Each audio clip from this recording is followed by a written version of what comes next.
Bismillahirrahmanirrahim. Assalamualaikum warahmatullahi wabarakatuh.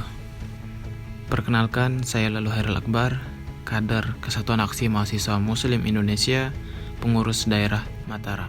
Pada kesempatan ini, saya ingin menjelaskan hasil resensi dari buku Amin Sudarsono yang berjudul Ijtihad Membangun Basis Gerakan.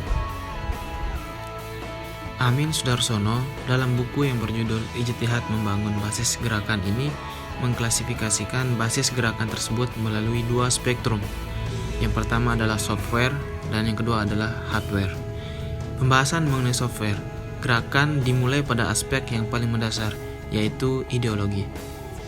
Menurut penulis, ideologi memiliki fungsi mempolakan, mengkonsolidasikan, dan menciptakan arti dalam tindakan masyarakat.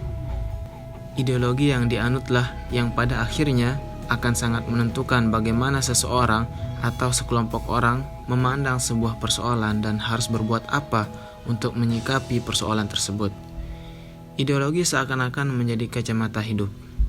Suatu ideologi untuk dapat terus bertahan di tengah tuntutan aspirasi masyarakat dan perkembangan modernitas dunia setidaknya harus memiliki 3 dimensi, yaitu realita, idealisme, dan fleksibilitas.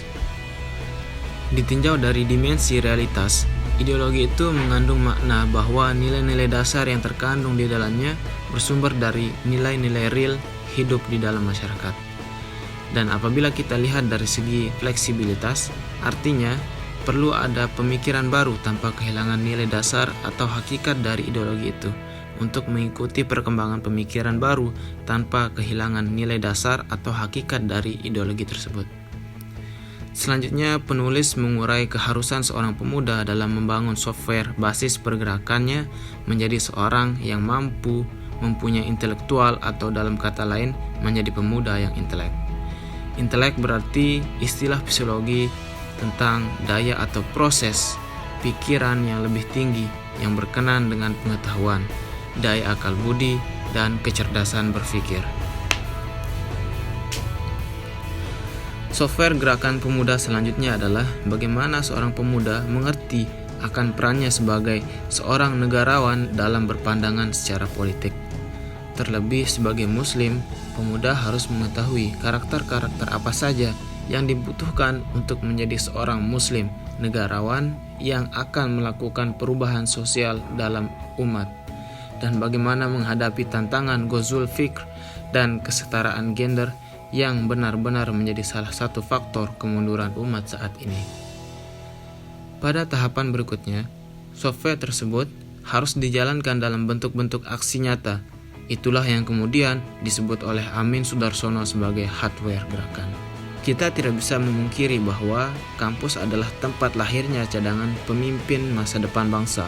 Sejarah telah membuktikan bahwa tokoh-tokoh besar pernah digembleng di kampus. Soekarno-Hatta misalnya, kedua tokoh ini menjadi founding father bangsa ini. Kampus adalah miniatur suatu negara, menjadi tempat yang layak karena di dalamnya terdapat proses kaderisasi untuk menyamai benih-benih pemimpin bangsa. Maka, mahasiswa harus dapat memanfaatkan potensi kampus ini untuk menjadikannya sebuah basis gerakan, tentunya dengan mengoptimalkan perannya di ranah politik kampus. Dari sekian banyak wacana baru yang ditawarkan oleh buku ini terselip sedikit kekurangan, yaitu kurangnya sistematisasi penulisan buku terutama di bagian akhir. Serpihan-serpihan gagasan ini masih terkesan melompat-lompat dari satu gagasan ke gagasan lainnya, walaupun masih dapat dipahami sebagai sebuah kesatuan ide. Akan tetapi, dengan wacana dan gagasan kontekstual yang ditawarkan oleh penulisnya, kita masih bisa membaca buku ini secara utuh. Walaupun buku ini ditulis oleh seorang pemikir sekaligus aktivis kami, dan isinya lebih kurang ditunjukkan bagi para mahasiswa agar mereka kembali terjun sebagai pengiat dan penggerak yang akan membawa perubahan ke arah yang lebih baik. Saya Lalu Hairil Akbar, kami daerah Mataram. Dengan ini berharap semoga penugasan tahap selanjutnya bisa berjalan dengan lancar, dan terima kasih kepada seluruh panitia yang telah berkontribusi untuk memberikan kesempatan kepada kita sebagai calon peserta untuk kemudian berlatih dan belajar dengan sungguh-sungguh. Sekian, wassalamualaikum warahmatullahi wabarakatuh.